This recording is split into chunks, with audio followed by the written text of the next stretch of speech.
जय जिनेंद्र। मैं भव्य वेद सोलापुर से। मेरी उम्र है 10 साल। पाठशाला। आज मैं आपको पाठशाला के बारे में बताने वाला हूँ। पाठशाला पाठशाला अर्थात क्या? अहिंसा की पाठ सिखाने वाली शाला, पुण्य की शाला, पापों को ताला लगाने की शाला, विनय विवेक की शाला, जीवन में जिन बनने की शाला। पाठशाला तो धर्म संस्कार प्राप्त करने के लिए विशेष साधन है। पाठशाला में आत्मा के गुणों को भरने की शिक्षा, सच्चा ज्ञान और आत्मा कल्याण का ज्ञान मिलता है।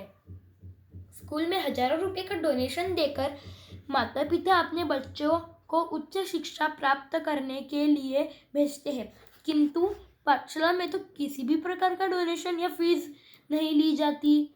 तो फिर माता पिता अपने बच्चों को पाठशाला क्यों नहीं भेजते?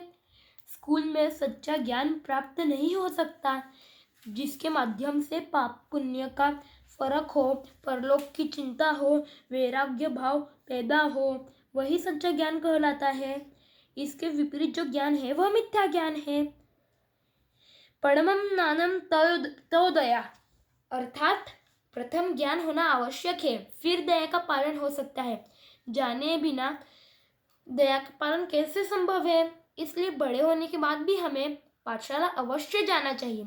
वहाँ शर्म नहीं रखनी चाहिए। हमें तो ज्ञान लेना है, उसमें क्या बड़ा या छोटा? क्या हमें बड़े होने के बाद स्कूल कॉलेज बड़ी पढ़ाई करने नहीं जाते? क्या हमें शर्म नहीं आती? तो हमें पाठशाला जाने में शर्म नहीं आनी चाहिए। माता पिता अपने बच्चों को समझाकर पाठशाला भेजने के लिए विशेष ध्यान रखना चाहिए। स्कूल भेजने के लिए माँ बाप अपने बच्चों के लिए कितना परिश्रम करते हैं, वैसा ही आचरण पाठशाला भेजने के लिए करना चाहिए। आज के बच्चे भविष्य के रक्षक हैं। उन पर जैन संघ और समाज की जवाबदारी है आने वाली है, तो उन्हें धार्मिक शिक्षण का ज्ञान होना आवश्यक है। प्राचीन काल में तो घर में ही पाठशाला रहती थी, किंतु आज के इस युग में शिक्षा के कारण बड़ी डिग्री प्राप्त करवाने के लिए माता पिता अपने बच्चों को का उत्तरदायित्व निभाना भूल गए। पाठशाला धार्मिक संस्कारों का केंद्र है, बच्चों का जीवन निर्माणित करने का शिल्पकार है, भवसागर तैरने की शिक्षा देने वाला शिक्षक है, विनय विवेक धर्म पाठ पढ़ाने वाला प्रिंसिपल है, बुरी आदतों से बचाने वाला कल्याण मित्र है। अतः मेरी तो सबसे यही विनती है कि आप अपने बच्चों को प्रतिदिन धार्मिक पाठशाला में भेजें, जिससे हमें हित अहित पाप पुण्य पीने योग्य न पीने योग्य कार्यों की जानकारी मिलती रहे।